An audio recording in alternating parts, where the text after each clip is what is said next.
everyone! Today I'm going to show you how to make a very simple and delicious recipe for Noatmeal Raisin cookies. They contain no oats or anything like that, so my kids call them Noatmeal Raisin cookies. They also don't have any raisins. I was inspired to make this recipe by a no oatmeal raisin cookie recipe from the Lectin Free Gourmet's blog. So the first thing you want to do is line a baking sheet with a Silpat mat and preheat the oven to 375 degrees. So we're going to get a large bowl and a hand mixer, and in this bowl we're going to add a 1/4 cup of melted butter. This is homemade butter, but you could also use French butter or you could use ghee as well.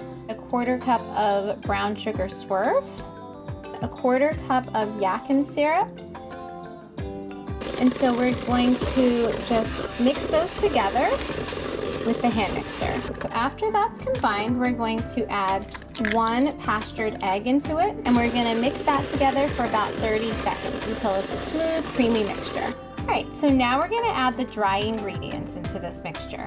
So that's going to be 1 cup of arrowroot flour and a tablespoon more of that, a 1/4 teaspoon of baking powder, 1/4 teaspoon of baking soda, 1/2 teaspoon of xanthan gum, 1 teaspoon of ground flax. Okay, and next we're going to sprinkle some cinnamon in that. I'd like to do a few shakes, maybe about 1/2 teaspoon of ground cinnamon. It depends on if you want them really cinnamon tasting. We'll kind of toss that all together like this, and then we'll stir it with a rubber spatula. So you'll see this is a very wet and sticky dough, and that's how it's supposed to be.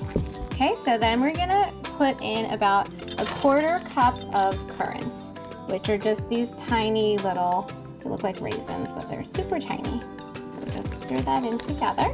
So we're gonna take about a tablespoon of the batter, and again, it's very sticky, and so we're gonna scoop that out onto the sheet like that, okay? So now that we have spooned all of the cookie dough batter onto the cookie sheet, we're gonna put it in the oven and bake it for about 8 minutes and take a look. Okay, so these are looking really good, so we're gonna take them out and let them cool before moving them to a cooling rack. And that's how you make the most delicious Noatmeal Raisin cookies that are lectin-free, gluten-free, and sugar-free. They look really good, they're nice and soft, and I can break one open for you to see. It's a nice texture.